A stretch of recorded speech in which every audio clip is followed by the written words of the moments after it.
کسانی که تو اون فاز حرکت میکنن عمل میکنن IRGC বলেছিল তুরুপের সব তাস এখনো বের করেনি ইরান। প্রতিপক্ষকে হারানোর মতো এখনো অনেক তাস হাতে রেখেছে ইসলামিক রেভলিউশনারি গার্ডস কোর আইআরজিসির যোদ্ধারা। তবে ইতোমধ্যেই একটি টেক্কা খেলে দিয়েছে ইরান। বারবার আঘাত হানছে বাহরাইনে থাকা গুরুত্বপূর্ণ মার্কিন ঘাঁটি ফিফথ ফ্লিটের সদর দপ্তরে। বুধবার বাহিনীটির জনসংযোগ দপ্তর থেকে প্রকাশিত বিবৃতি থেকে খবরটি নিশ্চিত করা হয়। দাবি করা হয় আইআরজিসির মহাকাশ ও ক্ষেপণাস্ত্র বাহিনীর তরফ থেকে চালানো হয়েছে ড্রোন ও ক্ষেপণাস্ত্র হামলা। প্রশ্ন উঠেছে কি আছে সেখানে, যার কারণে যুদ্ধ শুরুর পর একাধিকবার বাহরাইনের নৌঘাঁটিতে হামলা চালাচ্ছে ইরান। আর কেনই বা পঞ্চম নৌবহরের সদর দপ্তরটিকে আঁকড়ে আছে আমেরিকা।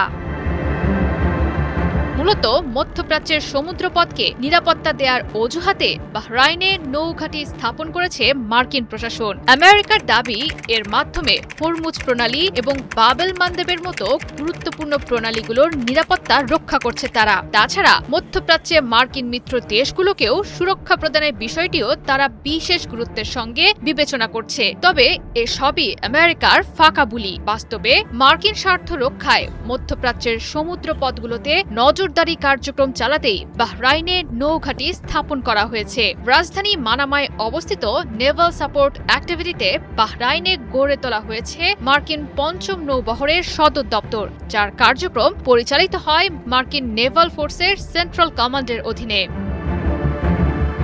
ভৌগোলিকভাবে মার্কিন মিত্র বাহরাইনের অনেকটা কাছেই ইরানের অবস্থান। এখান থেকেই তেহরানের নৌগতিবিধি পর্যবেক্ষণ করতে পারে ওয়াশিংটন, প্রতিরোধ করতে পারে সম্ভাব্য ড্রোন অথবা ক্ষেপণাস্ত্র হামলার আক্রমণ, দেখাতে পারে জরুরি পরিস্থিতিতে তাৎক্ষণিক প্রতিক্রিয়া। এখান থেকেই নতুন প্রযুক্তি পরীক্ষা করে মার্কিন নৌবাহিনী। ড্রোন, কৃত্রিম বুদ্ধিমত্তা আর স্বয়ংক্রিয় নৌযান ব্যবহার করে নজরদারি চালাতে পারে বিশাল সমুদ্র এলাকায়। ধারণা করা হচ্ছে ঘাঁটিটিতে প্রায় ৪৫০০-র বেশি সেনা এবং বেসামরিক কর্মী মোতায়েন করে রেখেছে আমেরিকা। নিয়মিতভাবে রাখা হয় ডেস্ট্রয়ার, যুদ্ধজাহাজ এবং বিমানবাহী রণতরী গ্রুপ।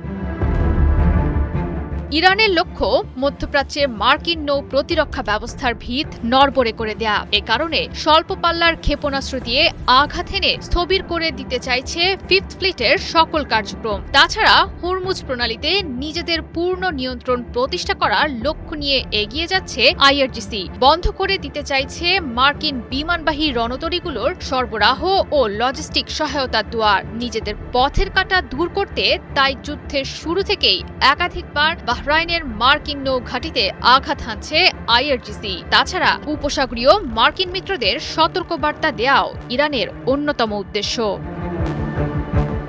জয়া সরকার, ৭১।